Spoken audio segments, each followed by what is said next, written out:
Hi, I'm Dr. Caroline Leaf, and welcome to another episode of Cleaning Up the Mental Mess, a podcast dedicated to helping you take back control of your mental health and life.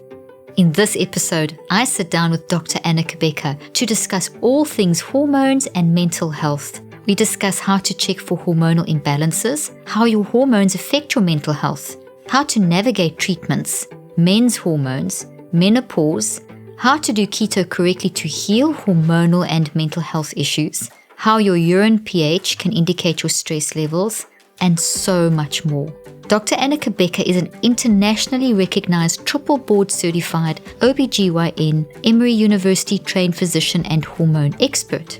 She specializes in holistic integrative medicine, anti-aging, regenerative medicine, and all things related to menopause and sexual health. She is the author of the best-selling book, The Hormone Fix, and her newest book, Keto Green, was just released, and I highly recommend it.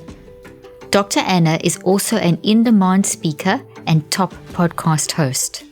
If you enjoy my podcast and want to know how you can help me continue making them possible, please consider subscribing wherever you listen and leaving a 5-star review.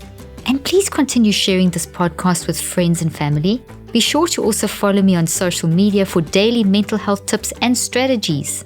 Just look for Dr. Caroline Leaf on Instagram, Facebook, Twitter, and YouTube. Lastly, if you'd like to sign up to receive free weekly text messages from me with more tips to help you with your mental health, just text Dr. Leaf to 80519. You will also get insider access to special events, sales, and so much more. Plus, when you sign up today, you will get 15% off your online order. For more details, just check out the show notes. Now, on to today's episode. Before we begin this episode, I want to check in with all of you. How are you doing? How are you holding up? At a time like this, it's vital to focus on your mental hygiene and health. Anxiety, stress, worry, fear, all of these can really weaken your immune system and affect how your brain functions. If you find you are struggling with your mental health or you just can't seem to feel happy, then it's time for mind management. It's time to detox your brain. That's where my new 21-day brain detox app called Switch comes in. It's designed to help you find and eliminate the root of whatever is causing your mental distress and help you replace it with a new healthy neural network and habit. It's just 5 steps that you do each day for 21 days and will take you about 15 to 30 minutes. This is a daily mind management plan to manage your toxic stress. The program has over 30 years of research backing it up and just went through clinical trials again with amazing results. And right now, a 3-month subscription is on sale for 50% off. Just go to theswitch.app or look for Switch on Your Brain on iTunes or Google Play. The link will also be in the show notes.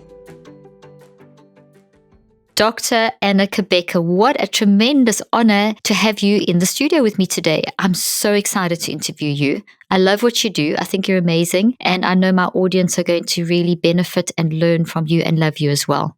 Oh my gosh, I am just beaming ear to ear to be able to have this conversation with you. I have admired you, your work. It has so influenced me and my work. Thank you. Oh, thank you. That's such an honor. Thank you so much. Well, I've got your Hormone Fix book right next to me, and I know you've got a new one, and there's so many things that you and I mean, we were literally doing a podcast before the podcast because there's so much we can talk about.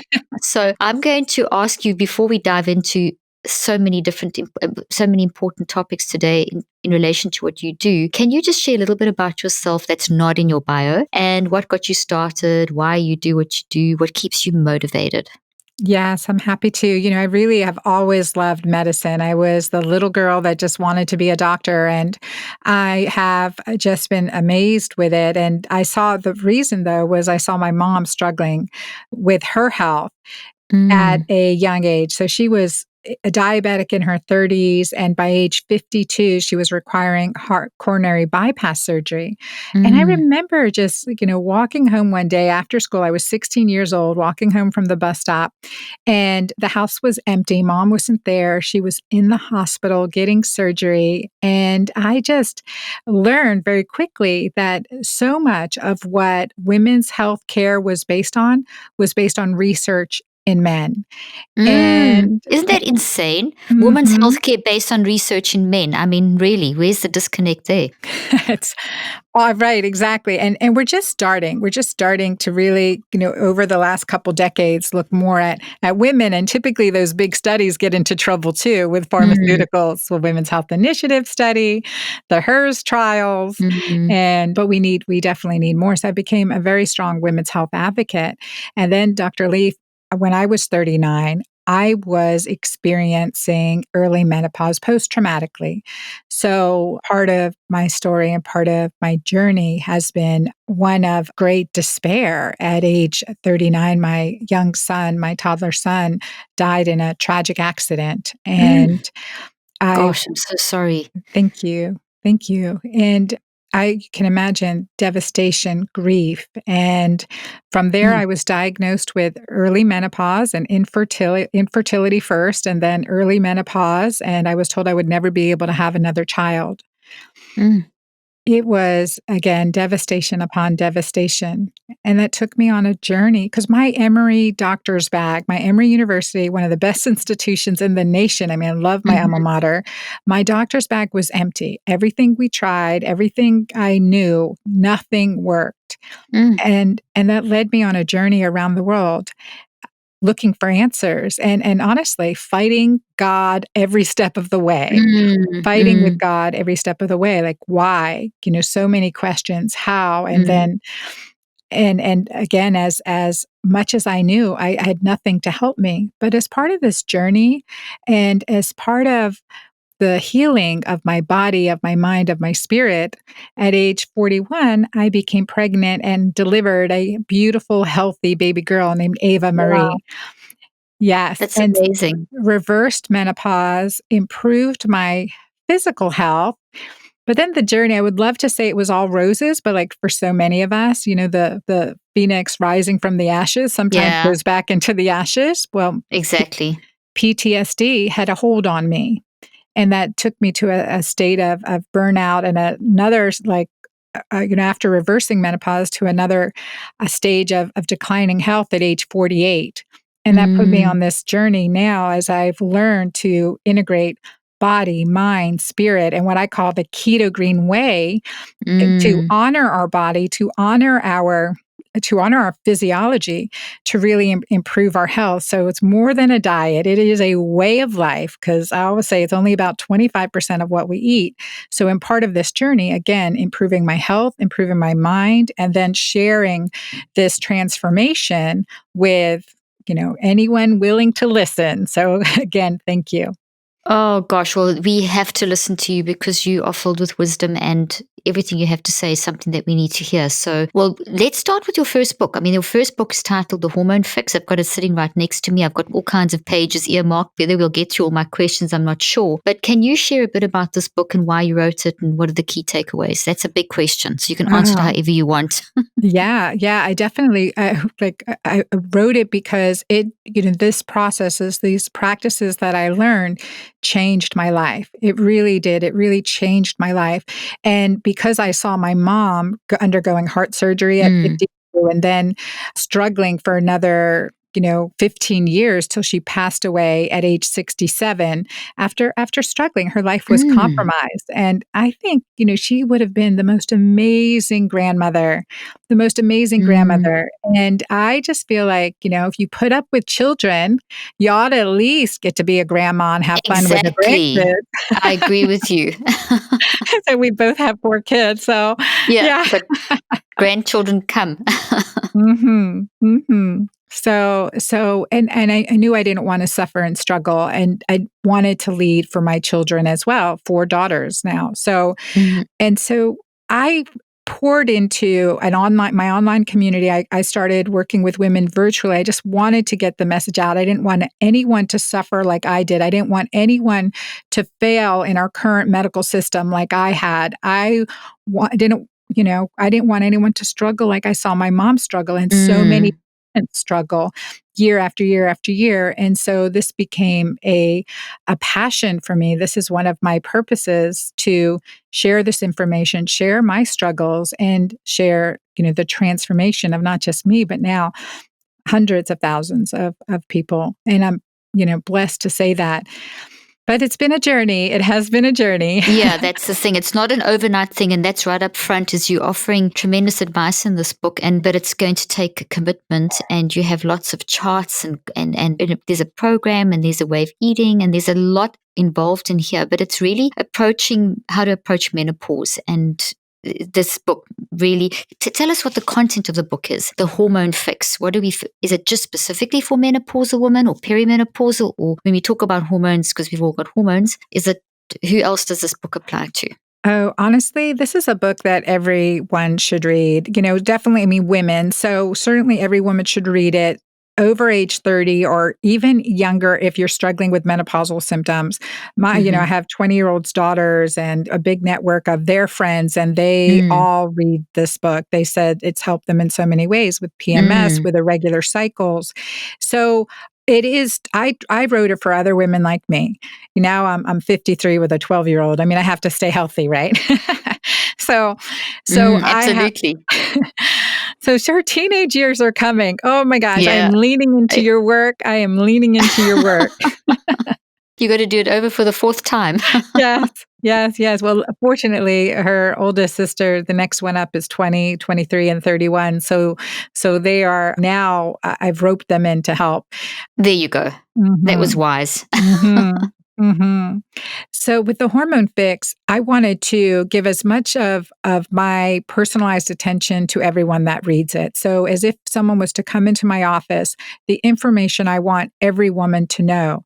And I would take their questionnaire. They would be giving questionnaires, and I put in probably, and I think 3 or 4 questionnaires in the Hormone Fix, and recommended lab tests and ways that we can be in charge of our own health and take charge, as well as the self-discovery piece of the Keto Green Way. Like, what works for me? What works against me? The discernment of what we really need to know at this time of our life. And what I found as part of my journey, and I just have to share that I've had women well post-menopause, 70 in their 70s, reading and loving and learning from the Hormone Fix. But I've also have had men at all different ages. I just met a 72-year-old zoologist who has all my pages, so many pages earmarked, and has given away already 7 copies of the Hormone Fix. And there's so That's amazing. Much. So it amazes me. It really does amaze me. And I'm humbled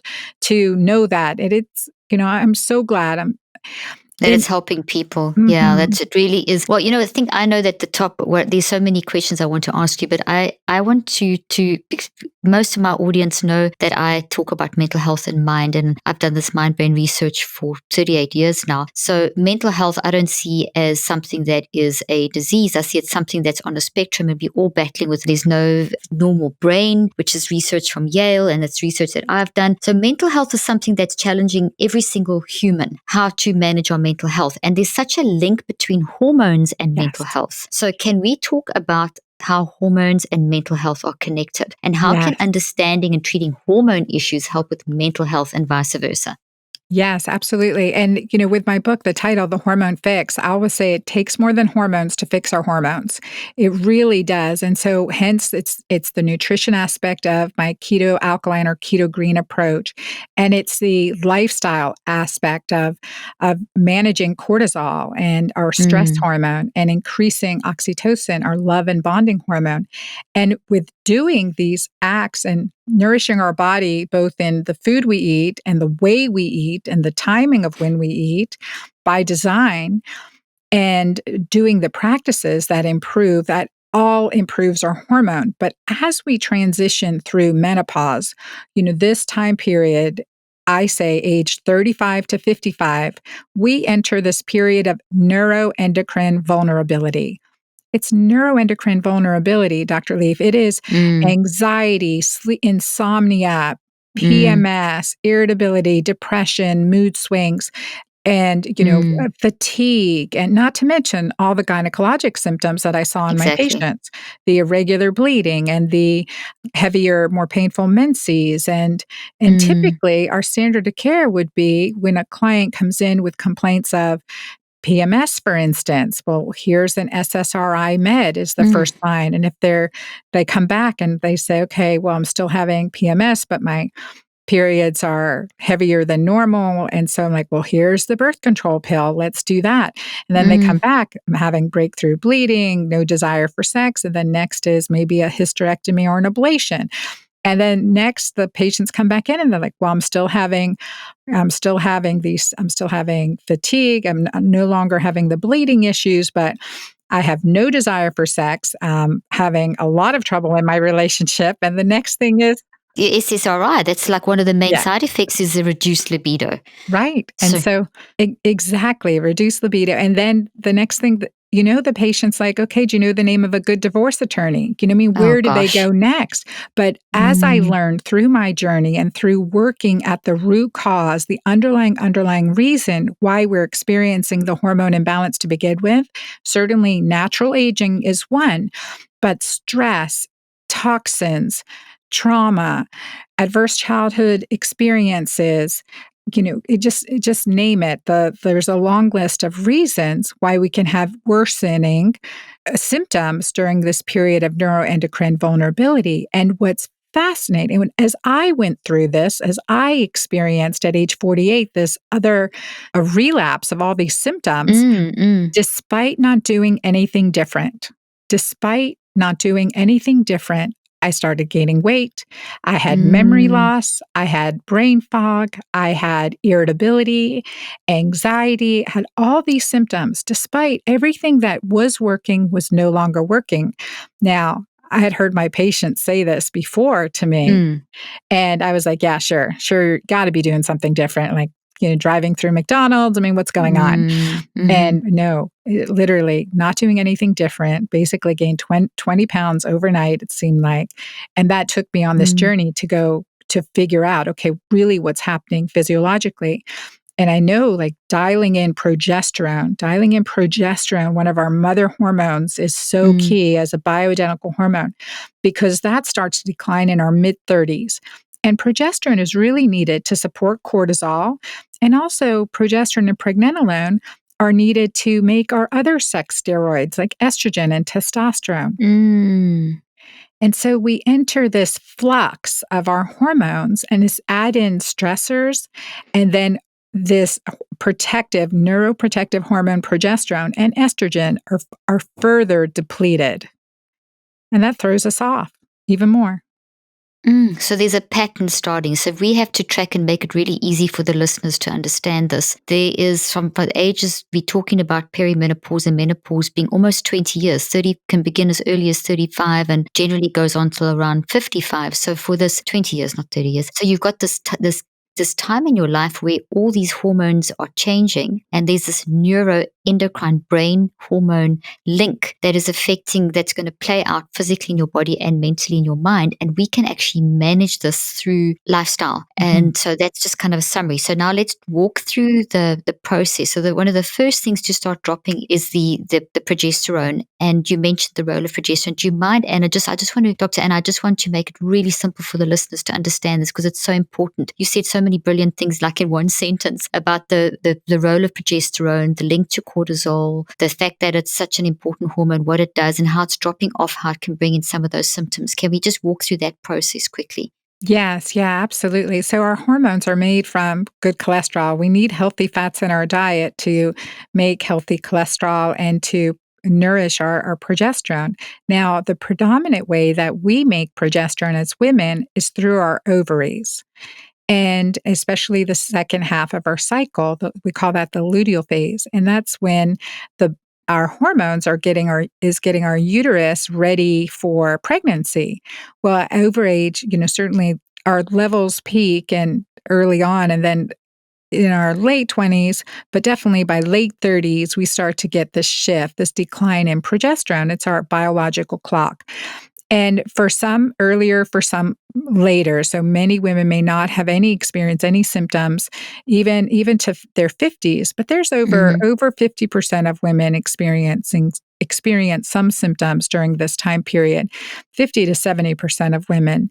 And so this declining progesterone is needed to make and support our other hormones, including cortisol. So when we're stressed, our body makes cortisol to give us a higher level of alertness and to react sharper or faster.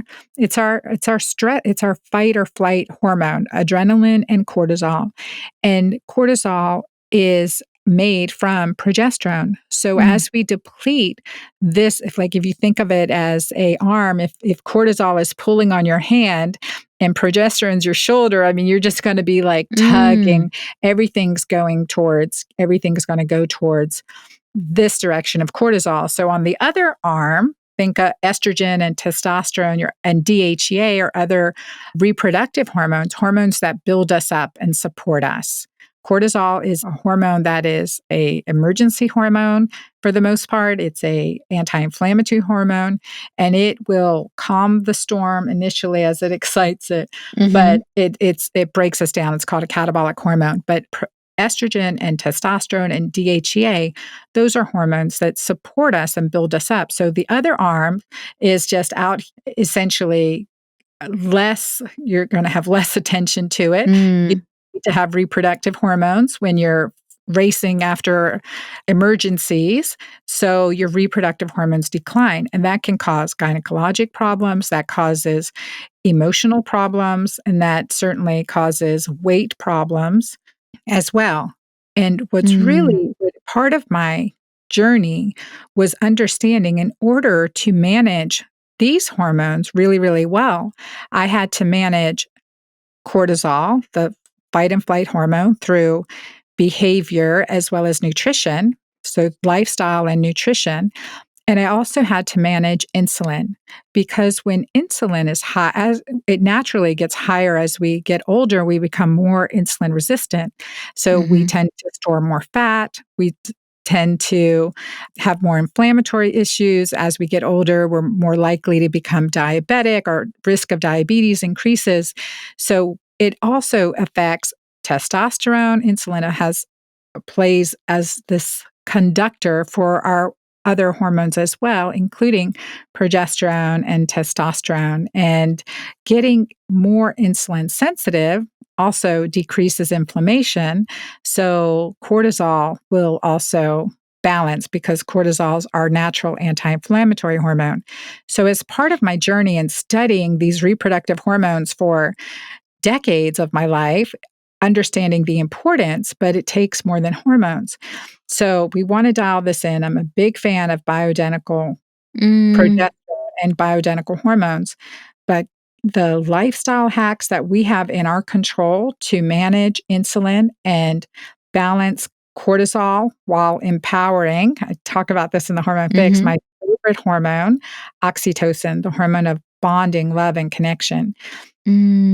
Oh, wow. Carry on. This is fantastic. You're explaining this so well. Well, and I think that's and what I learned through going through my own journey, which was I have clients, I started checking my urine pH. First, to back up a little bit. So when I was 48, experiencing that 20-pound weight gain, this like entering that black hole emotionally, mentally, the brain fog, et cetera, again, but that 20 pounds really bugged me, I mean, of course it bugged me that I was more irritable and having struggling relationship I had 2 teenagers at the time. But that weight, that really bothered me. And so I went keto, and I had put many patients on a ketogenic diet. And as I started experiencing it, I recalled that I would hear many of my patients say, you know what, it just doesn't make me feel good. I feel like I'm hitting a wall. And those were the perimenopausal patients.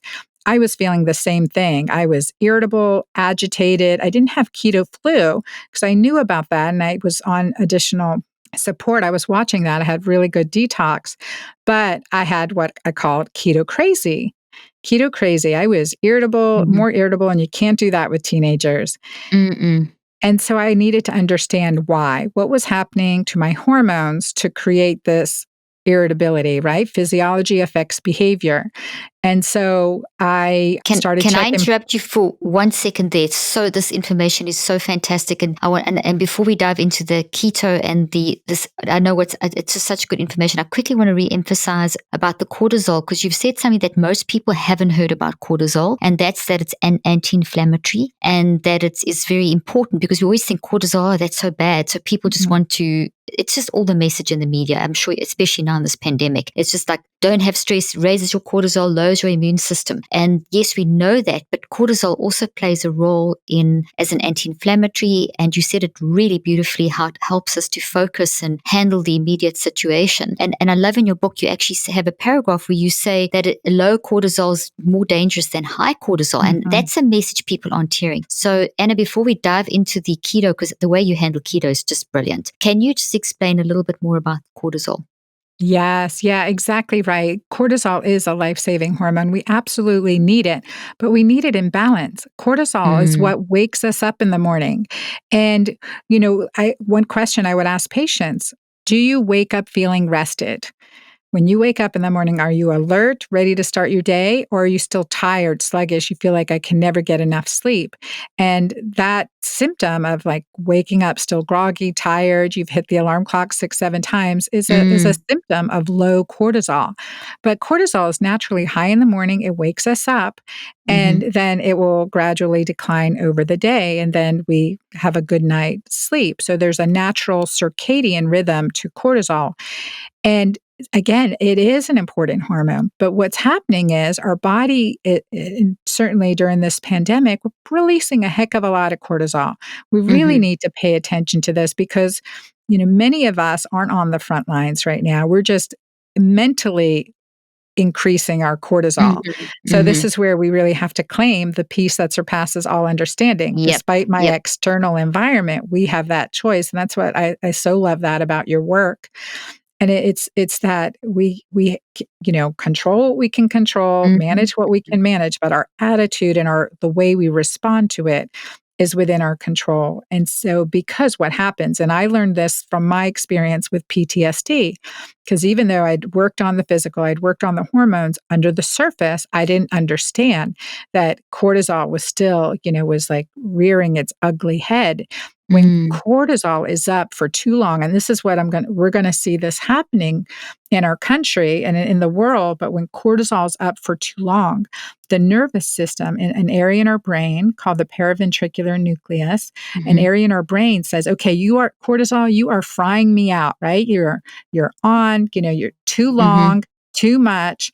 You're, Got a that's what I rhythm. think. It's out of rhythm. It is completely on too long. And that's going to create this situation, which is really dangerous. The brain is shutting down cortisol, but what happens at the same time is that it's shutting down oxytocin. So Mm-hmm. when cortisol goes up, oxytocin goes down. And when oxytocin goes up, cortisol goes down. But when cortisol's been up too long, that same area of the brain that's shutting down cortisol, oxytocin's also suppressed at the same time.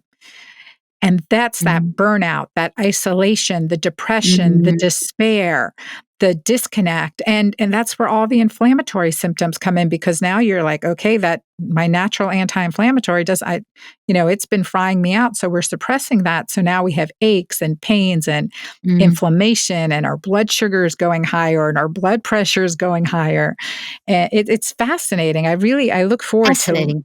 Mhm. It's so fascinating. Also, what you talk about the role of DHEA, because we've also got the whole DHEA cortisol ratio that we need to look at as well. And in terms of stress and mental health, and if as you say, the cortisol goes up, the oxytocin goes down, the DHEA is going to go down. Can you speak about that and mental health and hormones and? Yes, yes. And because DHEA is this, the hormone secreted by our adrenal glands, and it predominantly, it's also secreted by our ovaries in women and testes in men. Mm-hmm. But peri and post menopause, our adrenal glands have to pick up the production not just of DHEA, but also of progesterone because our Mm. ovarian function's lower. And so this adrenal hormone, DHEA, which I love because it is actually a pro-hormone and it helps support the production of estrogen and testosterone. But when it's high, the higher our DHEA is, mental clarity, better memory, Mm. stronger immune system, more resilience, bounce back, handles crises better. We know that with healthier levels of DHEA. In this current crisis, it's vital we do everything we can to boost not just our mental health, but also physical health and immune system. That's why I love and recommend bone broth. Bone broth is packed with clean ingredients and nutrients like collagen, protein, and key amino acids that your body needs to thrive. Plus, a healthy gut will improve your mental health and can help reduce anxiety and depression. My favorite bone broth, and the one I highly recommend, is Kettle and Fire. Kettle and Fire bone broth is keto-friendly, paleo-friendly, and Whole30 approved. Trying to avoid the grocery store? Well, Kettle and Fire is shipped to your door in specially sealed cartons that lock in freshness for up to 2 years. Get 15% off your order today with code Dr. Leaf when you go to kettleandfire.com/Dr. Leaf. The link and offer details will be in the show notes. I'm so glad you're saying all these things because, I mentioned to you before we started, Dr. Anna, that I'm doing these clinical trials looking at the mind-brain connection. And we've looked from the psychological to the physiological to the neuroscientific, so neurophysiological. It's a very comprehensive study. And what we're seeing is the internal environment that we create with our mind is totally affecting these hormones. Like we're seeing the ratio of cortisol DHEA swapping, and we're seeing prolactin increasing, and we're seeing all these things that you don't want. But what's also interesting is, like you talk about cortisol being too low, is some of our subjects started with such low cortisol that you kind of even wonder how they were alive and so unbelievably stressed, and how we managed to actually get their cortisol up. And that was just all mind work. This was just getting your mind managing that stress that you were speaking about. And it's not, obviously we have to use your mind to manage everything, and that includes diet. And that's why we're going to dive into the keto diet and the way you approach it very soon, because we have to, part of our internal environment is mind, and then how are we going to physically keep our body alive with a good way of eating. So I'm just fascinated to hear you saying what you're saying, because I'm seeing this in my clinical trials. No, it's so important. It's what I experienced, and I needed to understand why, because I knew cortisol was rock bottom. And as I started understanding, when I started doing something really simple, I'm like, we can check how well we're managing cortisol by checking our urine pH. That's amazing. Yeah. I read that and heard you talk about that. I thought, how simple. It is. It's just part of self-discovery. It really makes sense. And it's like the most, urine pH is another vital sign. And I always tell women in my online communities, I'm like, I know you're not going to like checking your urine every time you use the bathroom, but you're going to, by 2 weeks, I promise you're going to have discovered so much about yourself that you will love, love, love doing this. And it's so true. I'm going to share a story. I'll share a couple stories. But for me, it was, here I was, restricting carbs, part of the discovery process, going keto, but I was so irritable. I just started checking my urine pH because I know from a functional medicine perspective that we, need to maintain an alkaline urine pH, meaning a pH greater than 7. The higher our pH, the more alkaline. The lower our pH, the more acidic our body was. Well, when I started checking, my urine pH was so acidic that it was, the lowest that the paper would read. I mean, I don't even know how acidic it really was, but that was an aha moment for me. I said, no wonder. And at first I thought it was all about my diet. But then as I started checking, the mornings I did my prayer journaling and my gratitude journaling, or the mornings I walked on the beach, my urine pH was more alkaline all day. Oh my gosh, that's fascinating. And that's how we can manage our stress and test, well, how am I doing? Like if you have an argument at dinner, you're going to be more acidic, and we know you're not going to digest the food as well. You're not going to get the nutrient value that you would if you had said a blessing and laughed during dinner Mm. and had great conversation. So that whole mental physical connection. Is so real. This, it's been around for hundreds of years, but it's only for the last 30 years we've been so reductionistic in our approach to medicine, and to humans have been reduced, as you and I both know, down to biomedical models being applied to everything, and mind has just been left out. I mean, I was challenged so many times over these last 38 years by people saying the brain is the mind. And I said, no, the mind and the brain are separate but inseparable, and you have to look at the integration, which is, as we know, functional integrative medicine. And you cannot separate out mind from body, because the body and the brain just do what the mind does. It does respond. They respond to the mind. And you're seeing that in your practice. You've seen that in your work, your research, everything down to the alkalinity of the acidity of the urine changing in a few moments just by what you did with your mind. That's phenomenal. Just saying grace is changing the acidity of your urine. Yeah, and Just just so those powerful. practices. It's so powerful. It's so powerful. So that's why I always say that's why, what's the research show? 93% of diets fail because it's not just Mm. about what we eat. And cortisol is going to increase our blood sugar, is going to increase our insulin and make us fatter over time. For many of us, especially in the perimenopause, menopause, when our body's more metabolically efficient, we're Yeah, more yeah. likely to store than burn Yeah. up, right? Because we got to save it Mhm. for that famine. That's fascinating. Before we dive into the keto green, and I want to talk about that extensively, talk a little bit more about BHRT, because I personally go for BHRT. It's been a lifesaver. My husband goes as well. And a lot of people ask me, and I mean, I'm pro this, but you're the expert. Can you talk about how that's part? We've got to manage our mind. We've got to manage our diet. I deal a lot with mind. So do you. We're going to talk about the keto green for managing diet. Let's talk about BHRT for a moment before we dive into the keto green. Yes, definitely. And this is something that was so eye-opening to me because at that point when I was 48 and I was struggling with my memory, my mood, my mind in general, but there was so much going on there and I needed to understand why. Now and then, discovering what worked. And just over the last 3-4 years did I find out why this approach works so well. Because we are learning now that for our brain will use glucose for fuel or ketones for fuel. And the brain's ability to use glucose for fuel is an estrogen dependent process. So Mm. as our hormones start to decline, and we have less circulating estrogen. I really believe it's progesterone predominantly when I look at the curve of how our brain is using glucose for fuel. In this period of neuroendocrine vulnerability, 35 to 55, we get a sharp decrease of our glucose utilization in the brain, which is Mm. fascinating. So, where hormones are part of the reason, it's a fuel problem. So, I Mm. always So tell my the drop in the sorry to interrupt you, but Mhm. the drop in progesterone, which is happening at that time, is showing is linked. There's a link.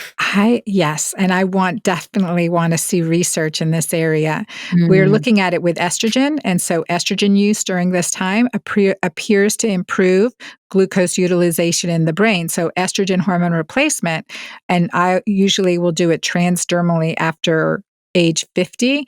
So through the skin or you could do a troche, but we want to avoid oral estrogen because that can increase some inflammatory markers.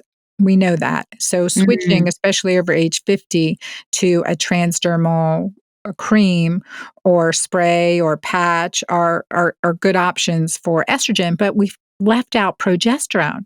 And in Mm. my clinical practice, as women, I started using progesterone at night to help women sleep when they had issues with anxiety. And these are women who have had a hysterectomy. So they may have had 20 years with only estrogen. And I Mm. started giving them progesterone. And they would come in and tell me one after the other is, Dr. Anna, I feel like a cloud has lifted. Wow. And that neuroprotective, so I started studying progesterone in the brain.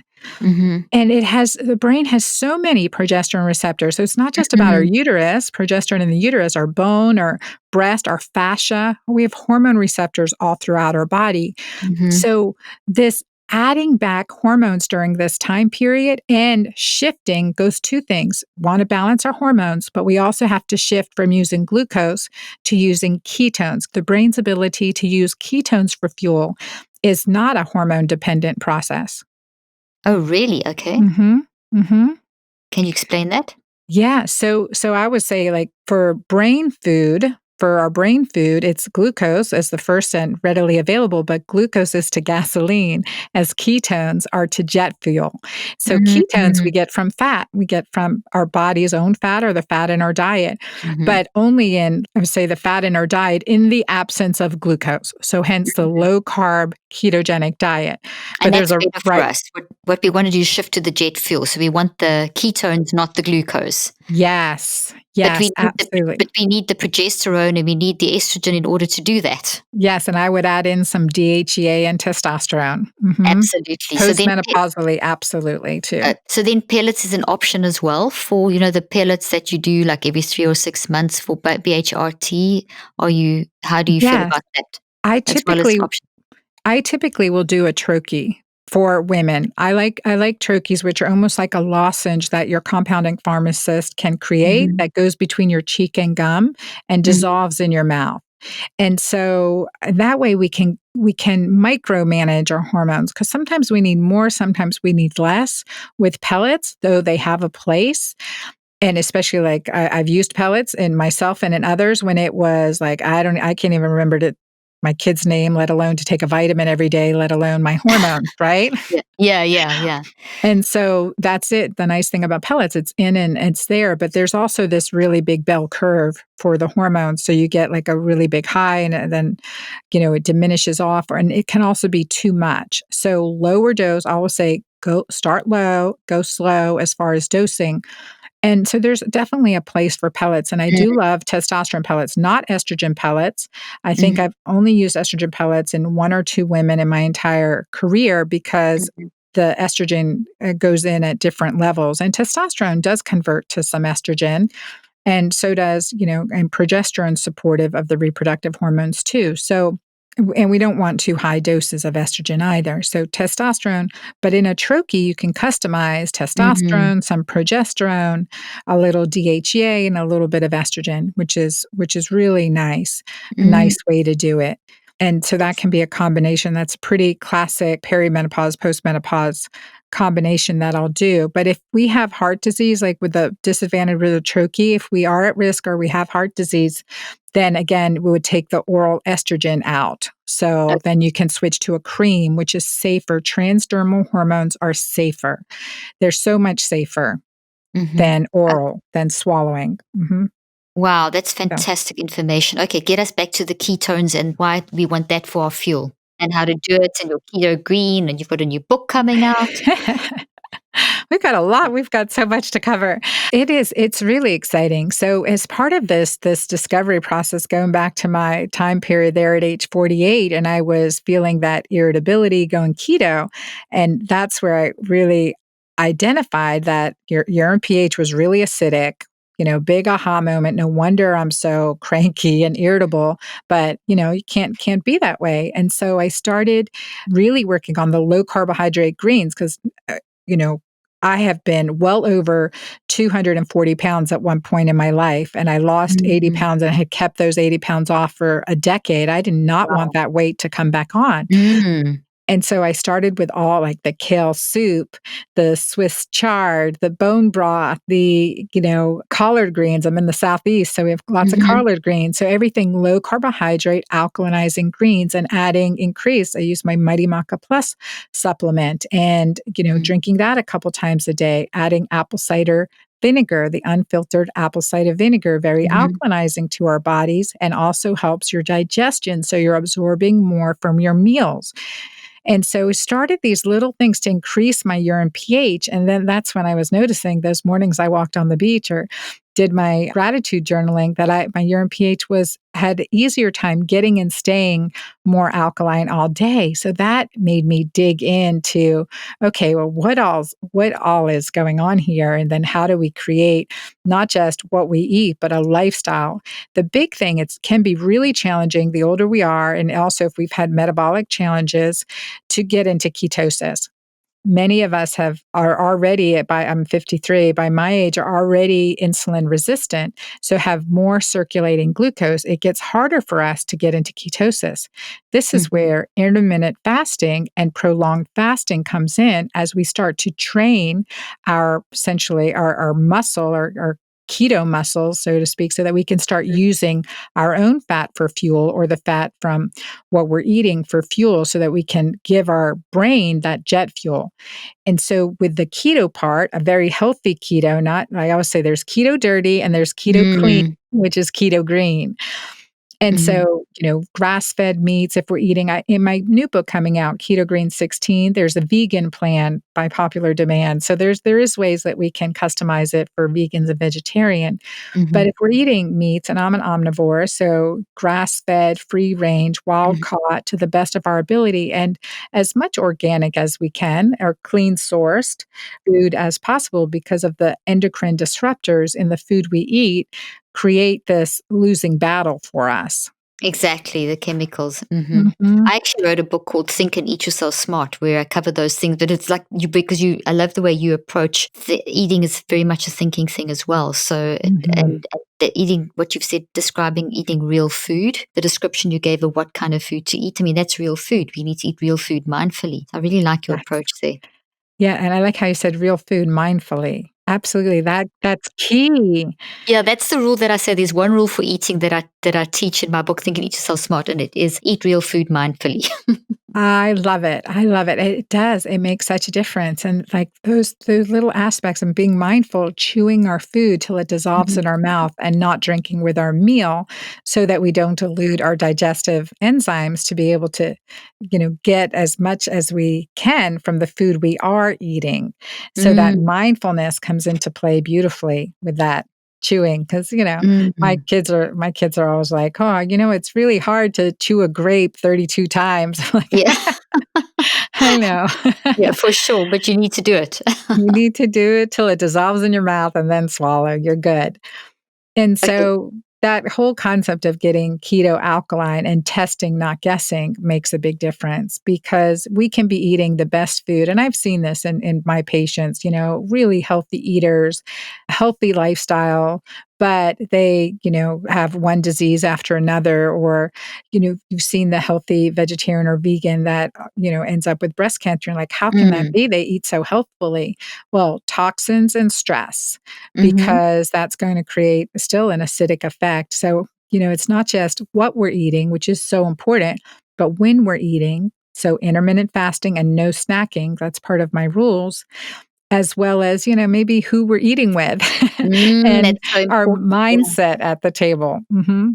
That's so important. You talk about I love what you're saying here with the whole mindfulness approach to eating as well. But when one changes to a diet, there are going to be, to change your way of eating, there are going to be hormone changes, and they're for the better, as you're explaining to us. When you move over to keto green, because you spoke keto dirty and you spoke keto green. So there's so many versions of keto out there, and it can be confusing in a way for people, but you've made it very simple. But when someone changes their diet, there are hormonal changes. And I'm going to give you an example from my own life. One of my daughters, because we all eat keto and we pretty much eat keto green, and we love it, and it's changed our life, and I think it's fantastic. But one of my daughters, she started experiencing hair loss when she switched to keto, but everything hmm else improved. She felt healthier, she lost weight, she just felt fantastic. Can you answer and explain what is going on potentially there, and how does one navigate these hormonal changes when switching to diets or switching to another way of eating? I hate the word diet, don't you? I mean, Yes, I do. let's talk about rather a healthful way of eating that is going to be good for our neuroendocrine system. Yes, yes, I'm with you. I'm with you. And definitely that hair loss is a big issue, is and one of the keto symptoms. And you think, okay, well, what's going on? Well, if we're more acidic, if we're on the acidic side and we're not alkalinizing our body, there's inflammation. And then cortisol will be released to quench inflammation, right? So it also, Mm. again, we are what we ate, we eat what we eat ate. So like if there's Exactly. endocrine disruptors or anything too, but cortisol is a big player here with hair loss. And I didn't know that till I experienced my own Mm. terrible, terrible hair loss in my early 40s. And so stress, so when we are stressed, cortisol increases the conversion of testosterone to dihydrotestosterone. So Mm. testosterone, a hormone in both men and women, but dihydrotestosterone is really more dominant in men. And cortisol increases that conversion. And so what happens is that many women will start to experience, as cortisol's up for, a number of reasons, but also dietarily, hair loss and even like androgenic hair loss, like around the temples or the top of the head. And so Mm. we'll often see that. So again, managing cortisol, check urine pH, get it alkaline, manage a lifestyle stress, as well as adding in more of the micronutrient rich vegetables too. And now, because you've got amazingly rich, thick, long hair now, so you've obviously restored your hair because you Yes. had that went through the hair loss. And would you attribute it to this exactly what you just described, the increase in cortisol, which then influences the whole conversion of testosterone to how do you say that? The di- Dihydrotestosterone, DHT for dihydro short. DHT. Yeah. That's the easier version to say. Yes. And obviously, so have you reversed that through managing mind and managing using keto green basically, and that's how your hair's grown back. Yes, and definitely that, again, creating that peace that surpasses all understanding. Mm. And when I had that hair loss, and sometimes when I lecture, I show that picture, and it's terrible picture, but pulling back my hair in a headband, I had hair loss all the way back to my crown on my temples. And when I saw Mm. that, I was devastated because had so much stress at that point of my life, my business, my marriage. It was just one Too stress after, much. and the PTSD. And that was still under the surface as much as I thought I had a better handle on it. And so that was in my early 40s where I had this hair loss. And I was like, well, my thyroid's dialed in, like my thyroid's great. All my numbers were optimal, not just normal, but optimal. I mean, that's what I do. And that's when I dug deep and I found out how cortisol can do that. Cortisol can make that conversion. And so now during this time, like if I always very alert of how stress is affecting me, because if I'm allowing stress to affect me, number one, my urine pH will be acidic, but number two, I'll start to experience hair loss. Wow, that's Mhm. fantastic. So to actually monitor I'm going to re-say what you've just said because thank you. You've just gone to the whole mind concept of managing toxic stress. If we don't manage toxic stress, it's like a primary. You've mentioned this so often throughout our discussion that if we're not managing our mind, if we're not managing, because stress is good for us unless it's unmanaged and it becomes toxic. And if that does, it messes with our hormones, and a very quick symptom of that is hair loss. And obviously it's related to the acidity of the urine. And if we can monitor our stress, manage our mind, get our bodies into ketosis through a keto green diet, and we can actually start reversing that process and then monitoring the acidity of our urine. Have I said that correctly? That is perfect. That is perfect. And I would add one thing in here that's the most powerful part of managing our stress is increasing more pleasure in our life to empower Love that. oxytocin. Hmm. Increasing more pleasure in our life to empower oxytocin. Oxytocin was one of those hormones that was spoken about it was very in fashion at one stage, and now it's not spoken about as much as it should be. But it's, as you say, the relationship between oxytocin and cortisol and our hormones, the rest of our hormones, our sexual hormones, is so relevant. Yes. Oh, and it reminds me to tell you the story that I wanted to tell Yes, you. please do. So I have one of my clients who's in my online program called Magic Menopause, and her name is Kathy. And so she is 67 years old, and Mm-hmm. she is, she goes, Dr. Ann, I've been, watching the news. I'm up here just outside of New York, and I've been really worried, and I've been checking my urine because I know, and I've been a really hard time getting alkaline. But my grandbaby just had his second birthday. I wasn't able to see him. I was so upset about that. But we did a virtual birthday party. And I knew we had so much fun just through the video chatting. And the next time I went to the bathroom, I was so alkaline. It just, because I knew it. I knew it as soon as I checked, because I had so much fun, that I would be more alkaline. Nothing changed in her diet. Her diet had been dialed in. Stress had made her more acidic. And then that virtual birthday party with her 2-year-old grandbaby made that oxytocin Oh, poured in and made her more alkaline. that's amazing. And that takes me straight to, because I know everyone's now saying, well, how do we test our urinal pH daily? What do we do? Oh, so I created these urine test strips. You can get pH paper anywhere. Every pharmacy, health food store has pH paper. So you can just get straight pH paper. But I always typically have clients test pH and ketones, because many people think they're doing ketogenic diet, but they never get into ketosis. And because I often tell clients we want metabolic flexibility, and there are so many good, healthy carbs like sweet potatoes. Oh my gosh, I could not go months without sweet potatoes. Oh gosh, I agree with you. Right? So good for us. That is like good brain food, those sweet potatoes. Exactly. Yeah. And, fruit. So having that metabolic flexibility of feast days will kick us out of ketosis, but then we hop back in. But that's really important for our bodies. So checking urine pH and ketones. So I created these really just inexpensive urine test strips with pH and ketones, but you can definitely get pH paper and ketone strips anywhere. That takes me to my next question. How can people find out more about you and about getting these strips and that test for pH and ketones and your books? Thank you. Yeah, my website, dranna.com. So DRANNA.com, like Dranna.com. Okay, got it. Then can they buy the pH strips and the ketone strips from there as well? Yes. And do you recommend that they should do this testing daily, that we should all be doing this testing daily? Yeah, especially starting out, right now, because of I'm very cognizant. Number one, I don't want hair loss. Number two, I want to live to see my beautiful grandbabies one day, God willing. Everyone's single right now. But I because of this initial, and I definitely want to talk with you about this, with the stress of the pandemic, right? That's that increase in cortisol. So I've been checking my urine every time I use the bathroom, because I want to manage it. I want to stay more alkaline. I want to make sure that my mental atmosphere is governing, my mind is governing my physiology, and I'm not letting the news govern my physiology. I'm staying in control here. I love that. That is incredible. And that's such a practical thing that people can do in this day and age, because there's a direct link between what your body's telling you a story. Anna, tell us why alkaline is better. Alkaline is better for so many reasons. And certainly what we see with more of an alkaline urine pH, because I'm not talking about blood pH. Our blood pH is going to really stay very, very stable unless we're very sick. But our urine pH is that thermostat. It's that vital sign, that like our heart rate or our blood pressure or our weight.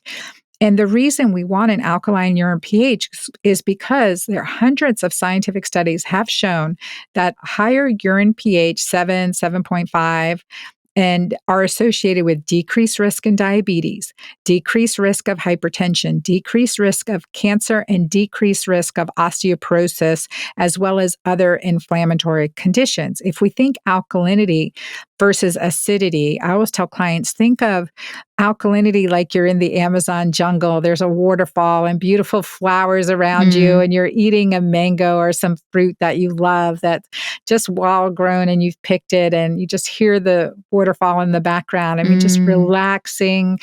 It's a beautiful visual for me. And then the opposite with acidity, think of a city like New York City or London, very industrial and very, there's smoke and toxins and exhaust fumes, and that creates an acidic environment. In those environments, we have to do more. And in a stressful environment, we have to do more to alkalinize our body, nourish our body.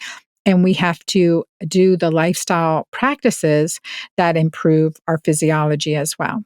So the acidity is not going to help our neuroendocrine system. No. In fact, it's not going to help any system, not one single structure of the brain or body, right down to the biochemistry, the blood, everything is not going to benefit from acidity, but it benefits from alkalinity. And just the mere fact that our blood stays around 7.4, I think it is that correct? It stays around, is this indication that this is what's good for our body, and we need to pay more attention to that. And the ketogene diet, along with managing our mind, is managing mind and something like the ketogene diet is vital and valuable way of increasing alkalinity in the body. And you can test it every time you go to I think what you said now is such a great tip for in this pandemic, that you can literally monitor your urine acidity every time you go to the bathroom to see how you are reacting to the stressful situation that we're currently under. And then hearing what you've taught us today, that this is going to throw our entire neuroendocrine system out of balance and our whole body. This is a great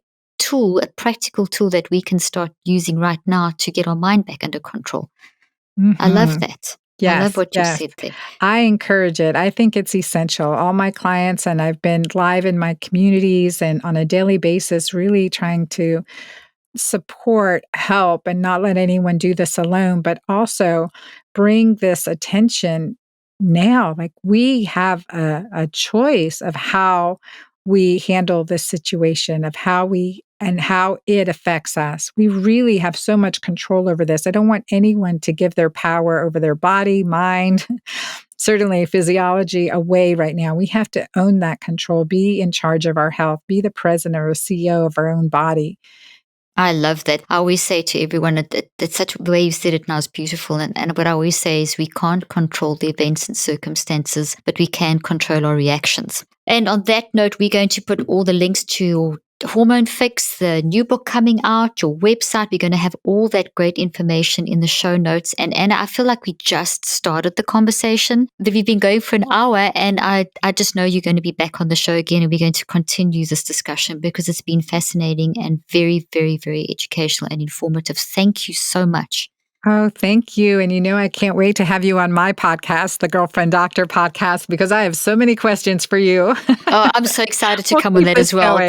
It's going to be so much fun. That's going to be so much fun. Thank you so much. Thank you. I hope you found today's podcast interesting and helpful. If you want more tips and help with managing anxiety, depression, and mental health, be sure to visit my website at drleaf.com and to sign up for my weekly newsletter, where I also include a schedule of my speaking events and so much more. And follow me on social media. I'm on Twitter, Facebook, and Instagram. Just look for Dr. Caroline Leaf. Also, I love seeing all your posts on social media about this podcast. I love seeing what resonates with you and what you've learned. So be sure to continue posting and tagging me and letting me know what you think and how these tips worked out for you. And don't forget, leave a review and keep spreading the word about this podcast. Thank you for joining me today. I really hope you learned something new and helpful. Till then, I'm Dr. Caroline Leaf.